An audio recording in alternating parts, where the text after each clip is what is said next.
I've been in the bando with the chick.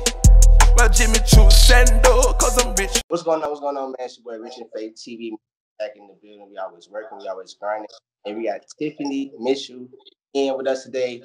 As I say, pop your shit. How you doing? I'm good. How are you doing? I'm doing well. So, guys, rich members, rich family, we got a real true baller in the building. I mean, she played a lot of basketball, and she played in a bubble this year, and she looked outstanding. Like, I want to talk to you about your tape. I seen you on a whole nother level. You came faster. He was like a baby Westbrook. Making people dance and whatnot. So we got a real baller in there. You know what I'm saying? She was drafted number 9 in 2016 in the WNBA draft. So, you know, she's a real baller. How you feeling today? I'm good. You know, I'm in Israel right now. So it's nighttime. So I've already practiced, had some dinner. So I'm just chilling now. Cool. That's a vibe. That's a vibe. I actually was talking to my people about I want to go to Jerusalem just to see, you know, I want to feel it. I want to see where Jesus was. No, it's really nice, and people should come visit for sure. Yeah. Yeah, and you got some. So did you go to where Jesus was at? You went to the whole. Yeah, I did the whole tour, walked around everything. Yeah. It felt real. Did you feel like the? I mean, this is like the first time I went. Yeah, like everything. I took a lot of pictures, and like it was just cool just being around it. So this is my second year, so I went again, but it wasn't like as a big deal since I already went the first time. Yeah. Did it make you more of a believer?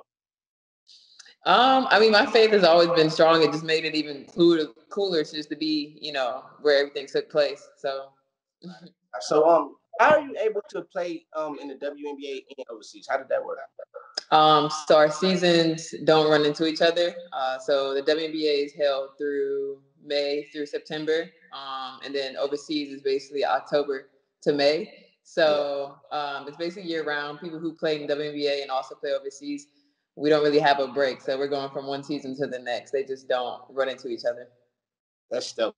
That's dope. That's dope. Because you're getting a lot of basketball, and you're getting a lot of basketball. But it's showing in the WNBA. I was watching you this year. You was moving so fast and flowing. I don't know what got into you. Like, what you do different this year, considering the fact that we had the whole COVID situation. Training camp might have been a little different. What did you put in your training this year? I mean, I think with COVID, and even though it was such a huge, like a big thing in America, and it shut us a lot of stuff down. Like I said, we play year round, so just having that break to be able to be home and kind of just train my body to get stronger, to get faster. Usually I have to go from one season to the next, so I don't really have a lot of time to focus on myself. Just going to the next season. So being at home for 4 months just to train was probably the biggest addition that I had to my game this summer, and it helped out a lot because it showed that I was just able to, you know, just work on my body and work on my game. Yeah, it showed, man. Like it showed. Like you had your career high this year. Career high. How was it different playing in the bubble? I know you didn't have any fans, but I mean, what kind of mindset was it? Did it feel like AAU again? Low key it did. Like we see the players and the teams that we living with them basically. Like they live right next door. We see them in the morning getting breakfast, getting lunch, getting dinner. So it's kind of weird. Like we even saw the rest. So I mean the AAU vibes were definitely noticed, but the bubble was just tough. You know, we played every other day. Like I said, it wasn't a lot of fans. We were with our family, but I think this season was more so to have our voices heard, you know, for Breonna Taylor, and knowing that we were playing for something bigger than ourselves, and, you know, the Black Lives Matter movement. And I think that was the biggest takeaway we were trying to get by even playing the season. It really wasn't about basketball, so I was glad to be able to, of course, to play basketball, but know that I was playing for something bigger than myself.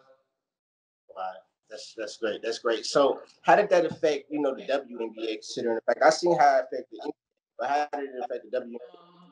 After George Floyd was killed, we did have a moment of silence, and you know, we took a step away from playing. We had games set up the next day, and nobody played, nobody practiced. That's just the first step into, you know, using our platform to bring more awareness. Basically, we didn't cancel the whole season, of course, but we did, you know, take some time away throughout the bubble to show, you know, we're not just here to play basketball. We're here, like I said, to play for something bigger than ourselves. cater and how do they feel about what's going on in America with the whole, Black Lives Matter?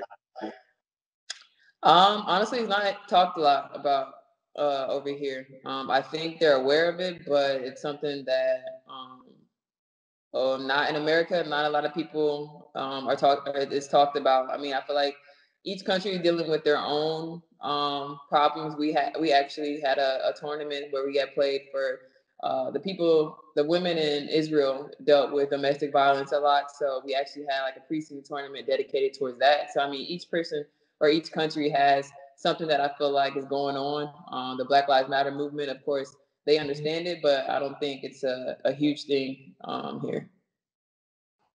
Cool. I feel that. I didn't know you had a domestic violence. That's great. Yeah. I think a lot of times in America we don't realize like what we're going through is just worse. That's why I wanted to talk to you about. I mean, you going back and forth from America to other countries.